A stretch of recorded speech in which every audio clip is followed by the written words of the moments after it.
A ver, pensemos en algo que, como humanidad, hemos hecho desde siempre: medir, clasificar y, sí, también juzgar el cuerpo. Pero ¿qué pasaría si la forma en que contamos esa historia fuera tan importante como la historia misma? Bueno, hoy vamos a explorar justo eso. Una misma idea, una misma historia, contada de dos maneras radicalmente diferentes, y cómo ese simple cambio lo cambia absolutamente todo. Y aquí está la frase que es, digamos, la llave maestra para todo esto. Toda época mide el cuerpo que teme. Ojo con esto, ¿eh?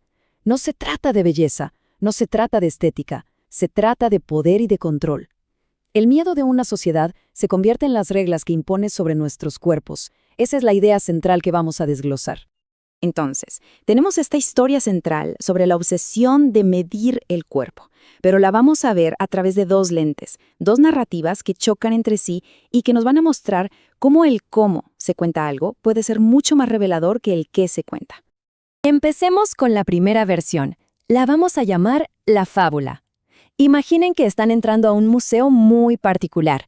Cada sala, cada exhibición es una historia distinta del pasado. Una especie de lección con una moraleja muy, pero muy clara y directa. Este enfoque es así, episódico, casi como un análisis de laboratorio. Nos guía una figura que se hace llamar el archivista, y él nos presenta cada caso como si fuera una pieza de museo. Primero vemos la historia, y luego, como un buen curador, nos da su análisis, directo y al grano. Y la estructura siempre se repite, es súper metódica. Paso 1, se presenta un caso.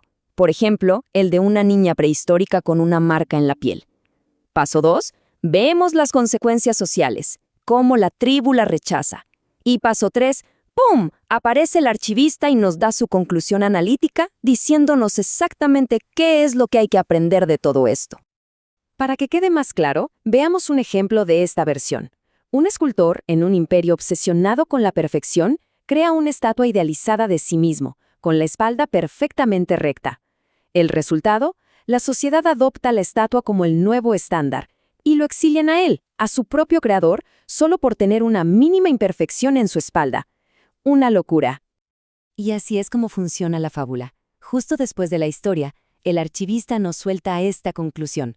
Es directa, es intelectual, no deja lugar a dudas. Es como si nos dijera: miren, la lección de esta historia es esta. Punto. Se cierra el debate. Siguiente caso. Muy bien.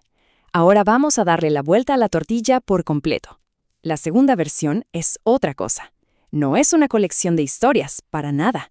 Es un mito continuo, poético, es un ciclo que parece no tener fin. Aquí no hay un museo con casos separados. En lugar de eso, seguimos a una única conciencia que va reencarnando a través de los siglos. El enfoque cambia radicalmente. Ya no estamos observando desde afuera, no. Ahora estamos adentro, en la mente y el cuerpo que sufre esa medición. ¿Qué significa esto? Pues que la niña Calla, el escultor Ptolomeo y hasta una mujer en el 2024 llamada Luisa no son personas distintas. Son la misma alma, como un eco que reencarna y revive la misma opresión una y otra vez. El efecto es una sensación de tragedia cíclica, de condena eterna. Volvamos a la historia del escultor, pero ahora contada desde la perspectiva del mito.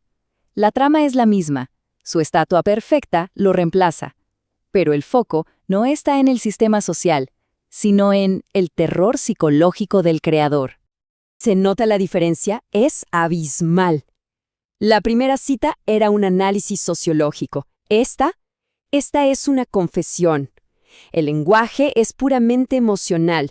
Nos mete de lleno en la angustia de ser superado por tu propia creación. La experiencia pasa de ser analítica a ser, profundamente empática. Entonces, ¿cuál es el impacto real de estas dos maneras de contar la historia? Vamos a desglosar un poco las herramientas del narrador para entenderlo mejor. Aquí podemos ver el contraste directo. La fábula es un museo de casos, y lo que busca es que tengamos una comprensión intelectual. En cambio, el mito es un archivo de ecos, que lo que busca es una conexión empática. En pocas palabras, uno nos hace pensar, el otro nos hace sentir. Este cambio de enfoque altera por completo nuestra posición como lectores. Con la fábula, somos observadores externos, ¿verdad? Analizando todo desde una distancia segura. Pero con el mito, esa distancia desaparece. Estamos adentro, sintiendo la claustrofobia y la injusticia en carne propia. La pregunta es, ¿dónde preferimos estar? Miremos el lenguaje lado a lado. En la antigüedad, la fábula habla del cuerpo ideal como arma, un análisis. El mito, en cambio, habla del horror de la superioridad de la copia, un sentimiento. En la era digital, la fábula analiza el cuerpo como sombra de datos, mientras que el mito nos da un diálogo directo, escalofriante. Tú eres la sombra, la ineficiencia que yo purgué.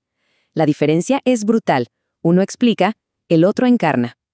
Y todo esto nos lleva al final, porque a pesar de ser tan distintas, las dos historias llegan a una conclusión casi idéntica, y es justo aquí donde el poder de la narrativa nos golpea de frente. En la fábula, el archivista nos pone un espejo delante y nos dice, ahora la historia es sobre ti. En el mito, nos revela que esa alma eterna, está justo frente a nosotros. De repente, las dos historias rompen esa barrera y nos apuntan directamente. Y esa es la pregunta que ambos textos nos obligan a hacernos. Si la historia al final trata sobre quién la está experimentando, entonces este ciclo de medición no es algo que se quedó en el pasado, está pasando ahora mismo. Esta es la frase final en ambas versiones. Es una conclusión abierta y, la verdad, bastante inquietante. Nos dice que esta historia no se ha acabado. De hecho, el final de su relato podría ser simplemente el comienzo de nuestro propio capítulo. Y con esto cerramos. La pregunta final ya no es para los personajes de estas historias, sino para nosotros. Si cada época mide el cuerpo que teme, la pregunta del millón es, ¿qué estamos midiendo hoy en día? Y más importante aún, ¿qué papel vamos a jugar cada uno de nosotros en la escritura del siguiente capítulo? Porque ese capítulo se está escribiendo ahora.